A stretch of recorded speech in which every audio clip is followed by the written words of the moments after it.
This segment brought to you by Kansas Regenerative Medicine. Your stem cells, your health, your life. I'm Riley Scofield. I work for KW Cattle Company, which is a registered Angus operation out of Fort Scott, Kansas. I think probably one of the biggest mistakes people make that are new to horses, and not necessarily everybody makes this mistake, but it's not a dog. You don't really want to get it as a puppy or a colt. You know, you don't want the child to grow up with the horse. It's not a cheap process with these colts. You know, we've had so many colts. Everybody always tells us it's like job security for a vet, you know, because up until they're 2, it's not necessarily that they're going to try to kill themselves, but they're into everything. And so like this horse right here, laid underneath the barn, sliced up his legs. That's, you know, that's expensive. It's a healing process. They can really, you know, do permanent damage to themselves. And so probably one of my biggest pieces of advice I'd give to parents who are looking for horses for their kids are not necessarily just keep the kid in lessons or anything like that, but I would have a trainer or somebody there to help you, you know, if you are new to horses. That way both your child and the horse are in a good place with somebody that is pretty capable of helping them along. A lot of it, when I was growing up, for me, a lot of it was more like trial and error type stuff, and I wouldn't recommend that. I got hurt a lot.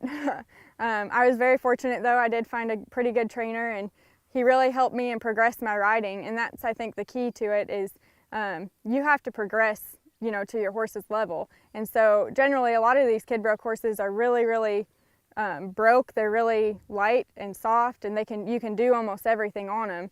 And so just getting those kids to like use that horse to its full potential, I think that's key, to have somebody there to help you and guide you with that. I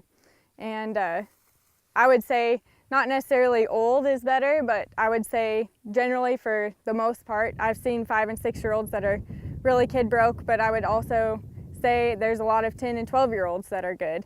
So not necessarily old is better, and I for sure wouldn't go young. 2- and 3-year-olds, I have seen some that are just really well-minded and can handle a kid, but that is your decision as a parent to make. I would just recommend surrounding yourself with people that are there to help you, and trainers, or whether it's if you board your horse or whatever, you know, there's somebody there that can help you through the process and get your child to that point that the horse is capable of. That way he or she can really enjoy it for the full potential that it is. And then when it gets to that point, when you've almost capped out on that horse, then you can look at getting something that needs maybe a little bit more training, or is a little bit faster or a little bit farther along than the other horse.